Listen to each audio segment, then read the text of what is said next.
Thanks for bearing with us. I have to do a couple more tech things to get going, and then we'll start the meeting.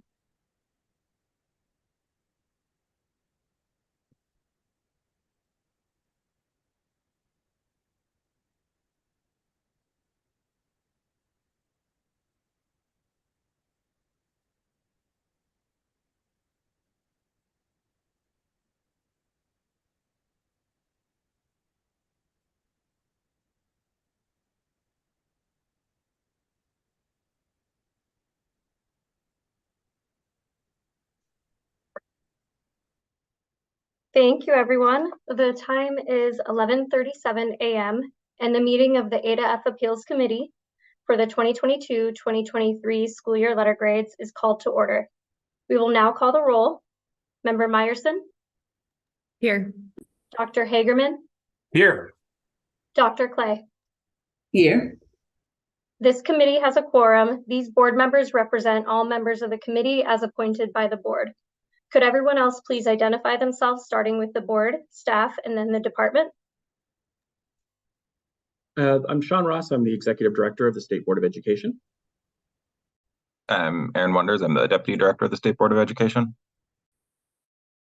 I'm Audra Abada. I'm the Deputy Associate Superintendent over Assessment.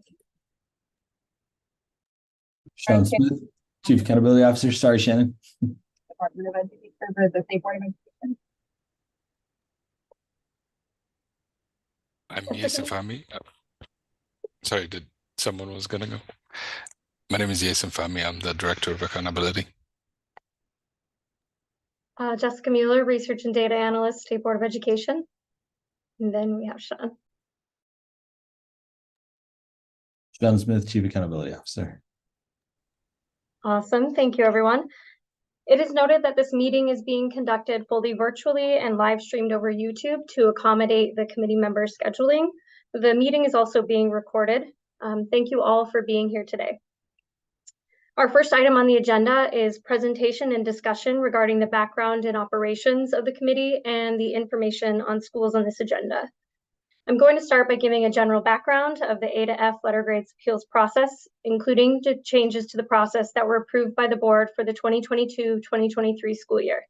We are here because schools can file an appeal of their overall Ada F letter grade as outlined in Arizona Revised Statute 15241, subsection J. The process does not consider changes to underlying data, only the overall letter grade assigned to the school. The last time this committee was held was November 2022 for the letter grades of the 2021-2022 school year.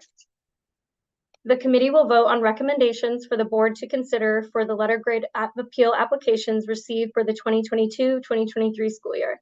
All accountability models and business rules were approved by the board on April 24th, 2023. The policies and procedures governing this process were approved at the October 23rd, 2023 board meeting. This year, the board received 52 total appeal applications. 2 applicants chose to withdraw. There are 30 applications on today's agenda.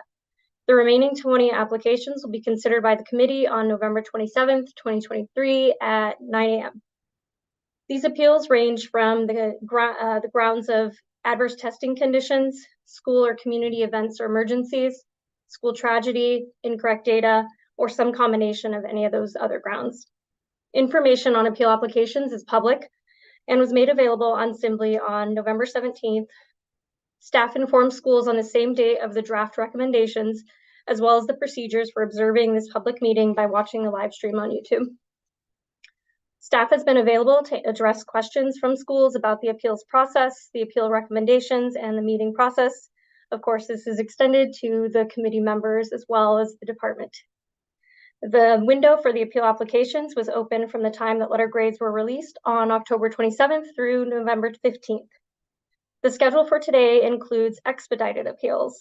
Expedited appeals are paper or document review only, based on the documentation that was submitted by the school or gathered after the fact based on questions that board staff, department, or committee members had.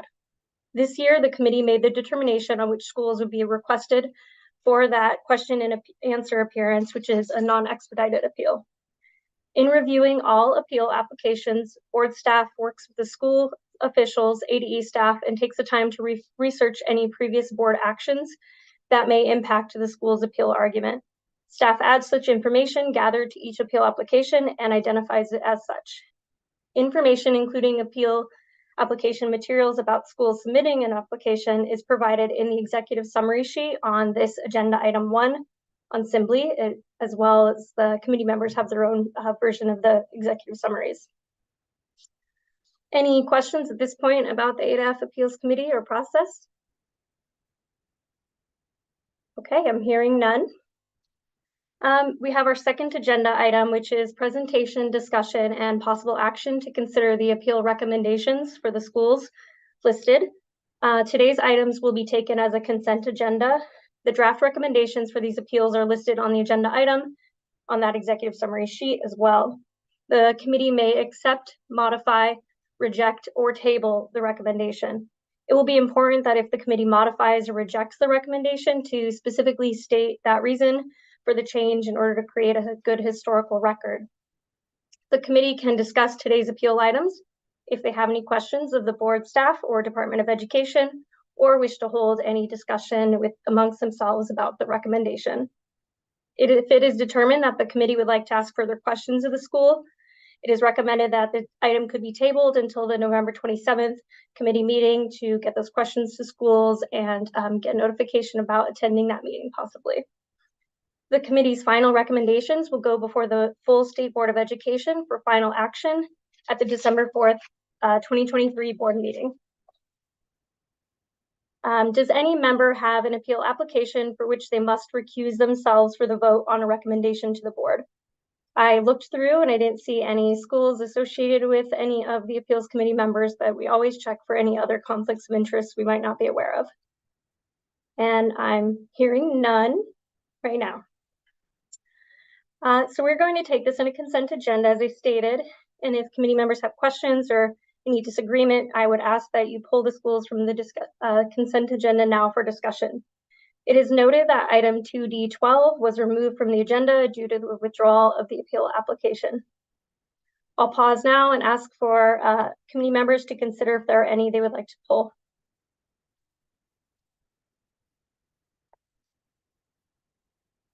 Hearing none from Member Meyerson. Dr. Hagerman, anything for you, Dr. Clay?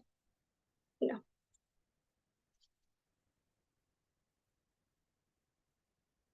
No schools were pulled for discussion. Therefore, the committee would seek a motion to approve the items 2A1 through 2A4, 2B1 and 2B2, 2C1 through 2C3, 2D1 through 2D11, 2D13 through 2D20, 2E1 and 2E2 as presented in the recommendation. Does the committee have a motion in that regard? I'll make the motion as stated by you. I'll second. We have a first from Dr. Hagerman and a second from Member Meyerson. All in favor? Aye. Aye. And the motion carries. So that addresses the recommendations that will go to the full board on December 4th for final action on the appeal applications. Schools will be notified of these recommendations that were made before the committee, as well as informed about the public comment opportunity for the full board meeting that can be written or verbal, either in person or virtually. There is another item on today's agenda to address the future meetings of the ADAF Appeals Committee. The committee has already identified and provided questions for some of the remaining 20 appeal applications. These schools were not on today's agenda due to the need for additional time for the department to calculate incorrect data, the committee to review applications that were submitted later in the application window, and for schools to answer any outstanding questions.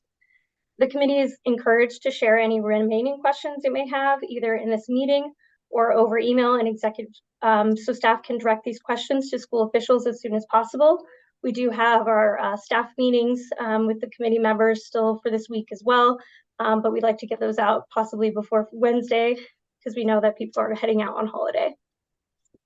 The committee asking questions does not imply that they will be requested for that question and answer appearance if the committee is satisfied with the clarity and the response and the evidence that is then shown. The committee's next meeting may consist of some combination of expedited and non-expedited appeals. I'm going to pause right now and allow you all to look through the executive summary sheet and flip through any of those for November 27th and see if there are any questions that you would like to address right now.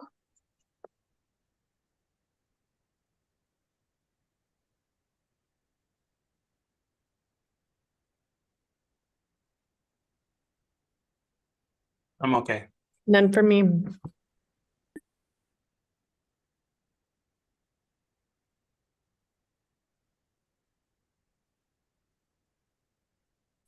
None for me. Awesome. So there are some questions, as I stated, already outstanding to some schools. And as we've been doing, we'll notify you of any new documentation or new information about those remaining 20 schools that we have requested information from based on your questions.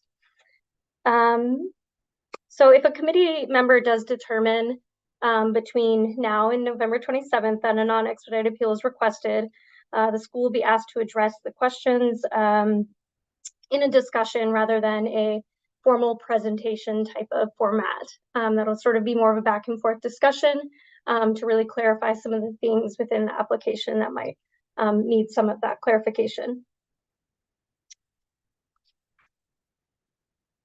Are there any remaining questions about what we will be doing on November 27th or in between now and November 27th? No, and thank you, Jessica, for all of your work and helping us get to this place. It's incredibly well done. And thank you all for engaging with the process. It's been challenging with scheduling this year, and that tends to happen with the release of letter grades around this time. And we have heard a lot of feedback, and we keep reflecting on how we can maybe get away from this timeline every year so that it is more reasonable for schools, more reasonable for committee and board members and staff as well, of course. But so. Sorry, Jessica, I just want to echo Member Meyerson's comments that the efficiency and the effectiveness with which this has been run is due to the hard work of the team and Jessica's leadership. So just huge shout out, Jessica, because this is a big task and you have done an amazing job with it. Absolutely. I 100% agree. Awesome. Thank you all. So the committee will then stand adjourned now at 11:49 a.m. until it reconvenes on November 27th at 9 a.m. That is a hybrid access meeting, so schools will be given the address as well as any Zoom information for those that live quite a bit further away from the Phoenix area. So I hope you all have a wonderful day and a wonderful Thanksgiving. Thank you for being here. Same to you all. Thank you. Take care. Thanks, everybody.